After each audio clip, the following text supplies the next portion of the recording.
Nggak kelihatan ya? Ada lubangnya. Gila, kelihatan kedengarannya. Oh, Dengar? lubangnya harus pakai. Jelas? Nggak bisa kayaknya itu. Harus pakainya yang jepitan selfie itu bisa. Oh. Kita mulai ya. Bismillahirrahmanirrahim. Assalamualaikum warahmatullahi wabarakatuh.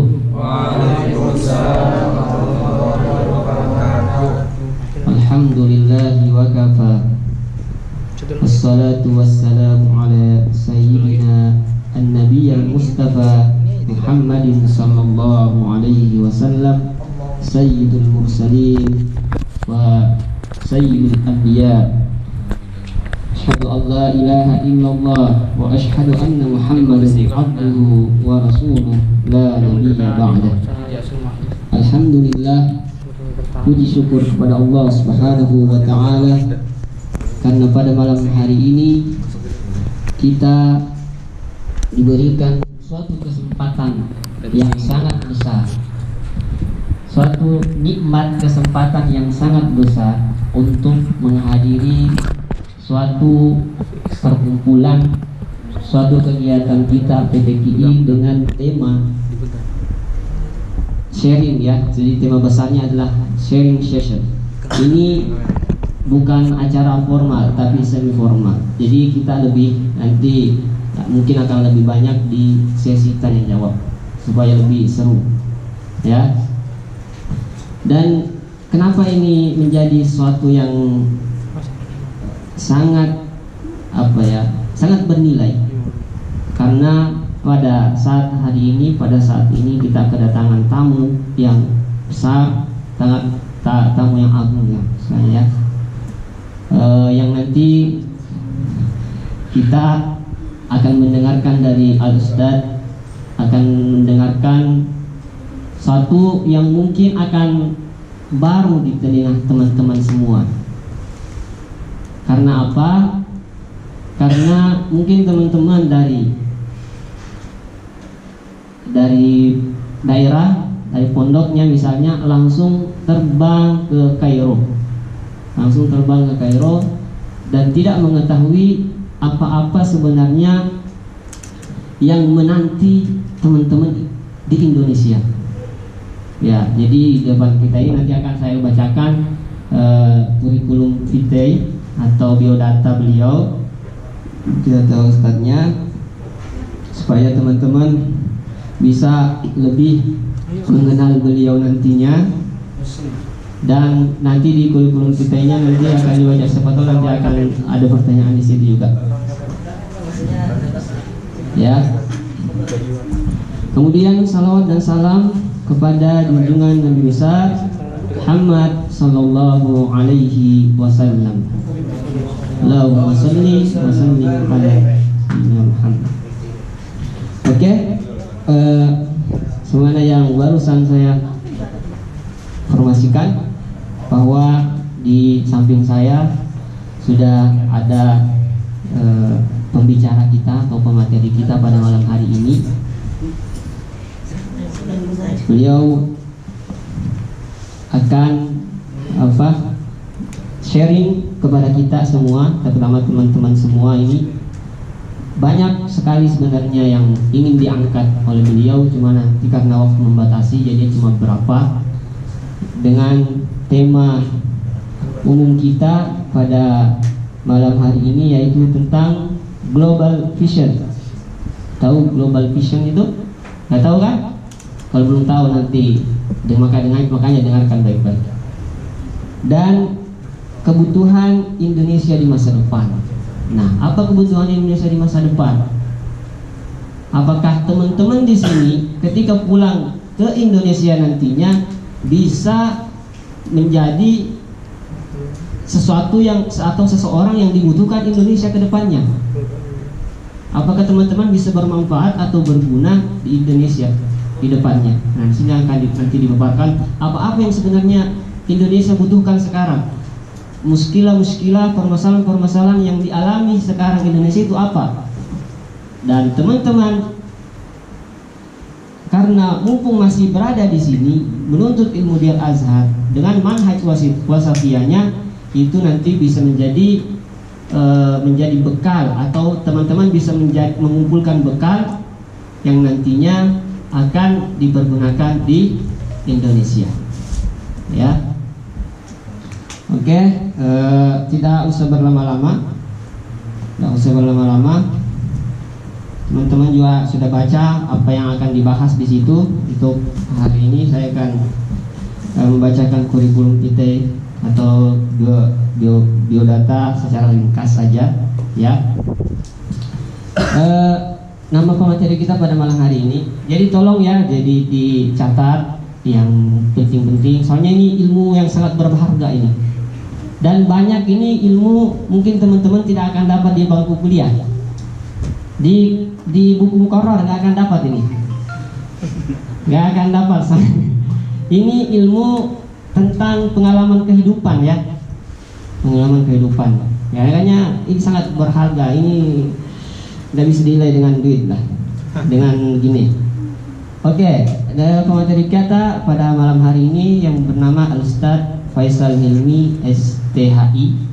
Sekarang sudah sarjana 1 ya, dan sekarang lagi proses master di UIN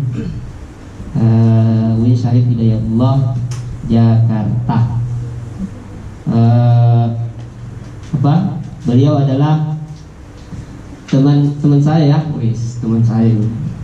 Saya bangga juga sebenarnya bisa duduk dengan beliau, masya Allah. Jadi kelahiran Cirebon 16 Januari 92. Masih muda ya, sama dengan saya, seumuran dengan saya. Jadi beliau secara singkat aja, beliau ini saya waktu di Jakarta pernah seasrama dengan beliau. Kamarnya ya mungkin kalau misalnya ini kamar 1, dia itu kamar 3 gitu. Makanya pernah setahun tinggal bersama beliau, tahulah gimana beliau ini. Kemudian hobi membaca. Wah, ini biasanya itu orang-orang sukses kan hobinya membaca, menulis, itu. Tapi ada yang unik, traveling. Nah, ini hobi beliau traveling. Mungkin ada yang mengaku bahwa hobi saya traveling, tapi traveling kemana dulu? Beliau ini sudah traveling ke 7 negara. Mungkin ini sekarang ke 8 negara. Dengan umur masih 92, ya, muda banget kan? Iya, kalau dibandingkan kalian mungkin ya. 92 itu masih 20-an, belum 30 atau 40 loh. Nah, mungkin ada yang bisa sukses keliling dunia umur 30-an atau 40-an, tapi beliau masih umur 20-an.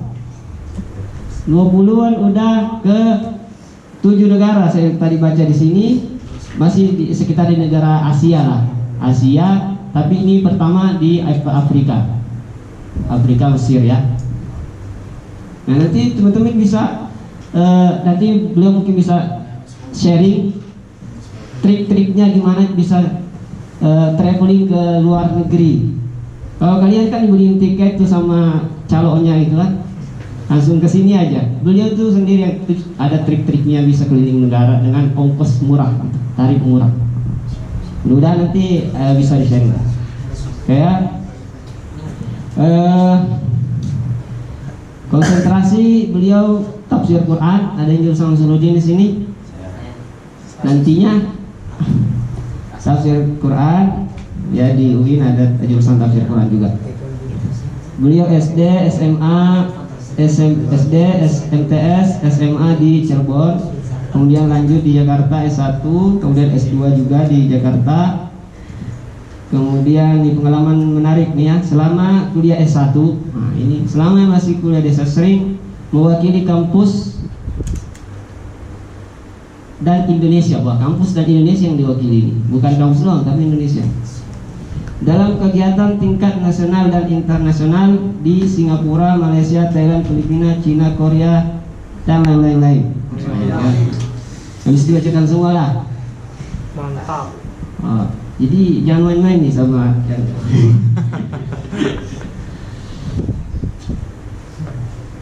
Tahun 2015 menjadi delegasi Indonesia dalam 20 apa nih? 24. Harvard World Model United Nation. Aduh, nggak tahu lah. Pelatihan Perserikatan Bangsa-Bangsa PBB. Wah, kenapa ke PBB belum? Nah. Kemudian mengikuti banyak ya kegiatan-kegiatan ketika S1. Karena pernah ikut sama beliau lah, sedikit-sedikit gitu. Kemudian apa lagi nih?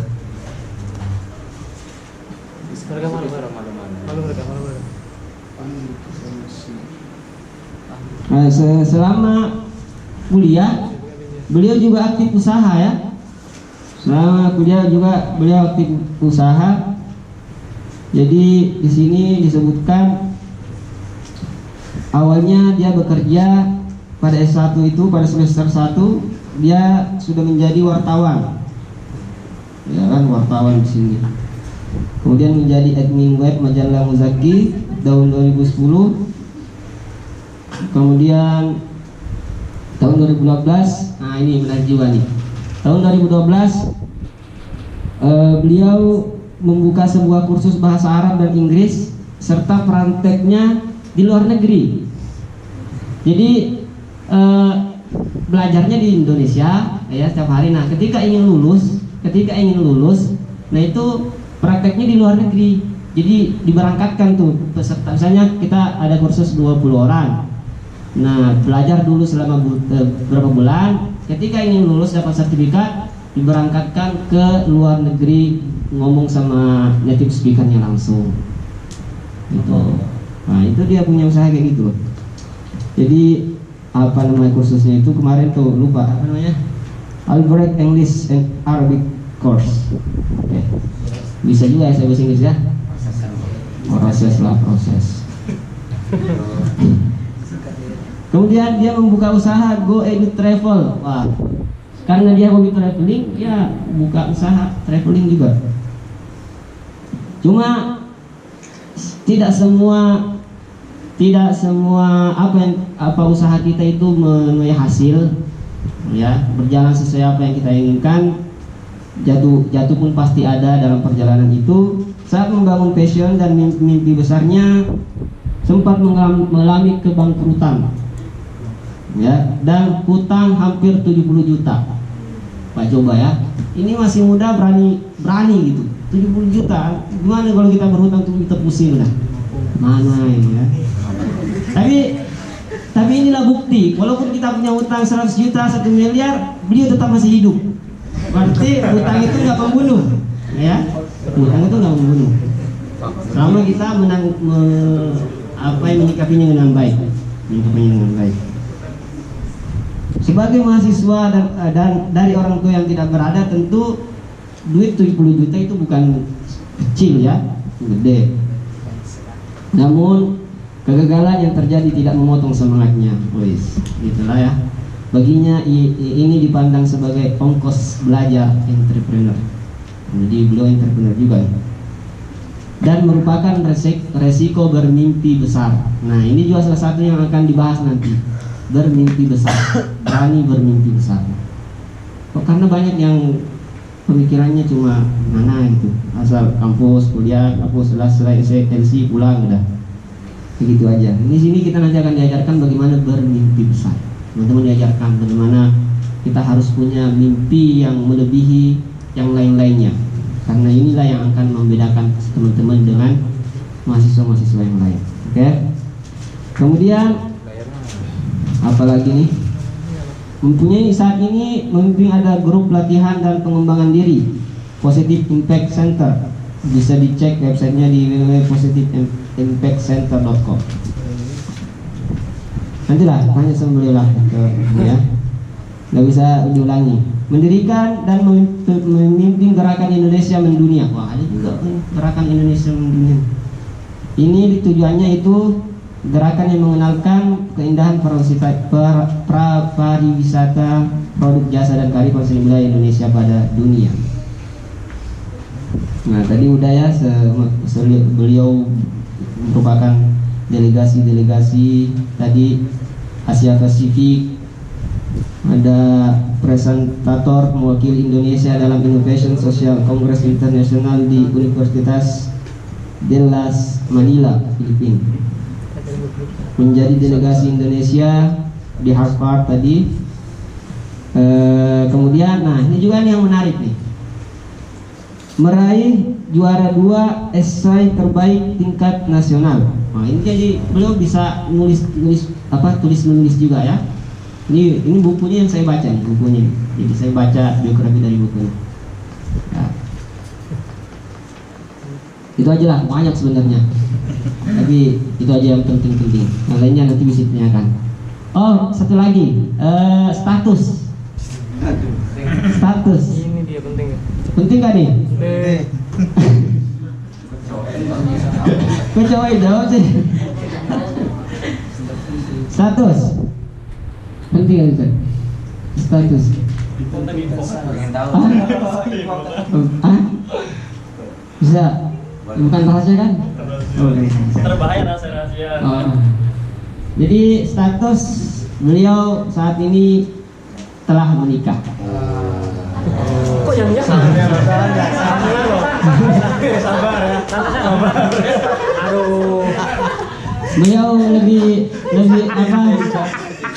Nanti beliau akan menceritakan bagaimana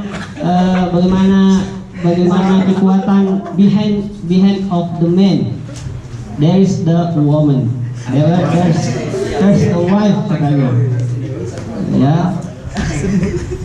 Jadi beliau telah menikah dan sudah punya anak satu dan sudah dua. Insya Allah katanya istrinya akan melahirkan di bulan Oktober nanti. Anak yang kedua. Alhamdulillah. Jadi dia udah menang banyak daripada saya. Udah menang. Ya alhamdulillah saya ikut bahagia dengan prestasi-prestasi beliau. Jadi saya tahu jadi jatuh bangun beliau saya alhamdulillah ikut melihat menyaksikan aja tapi nggak membantu. Ya kan selama kuliah memang kami aktif sama-sama penerima beasiswa. Saya jadi yang mempertemukan kami adalah beasiswa. Kemudian dia seramakan dalam satu asrama selama setahun. Nah setelah itu kita udah cari jalan tempat masing-masing. Nah di situ kita mulai berkreasi sendiri.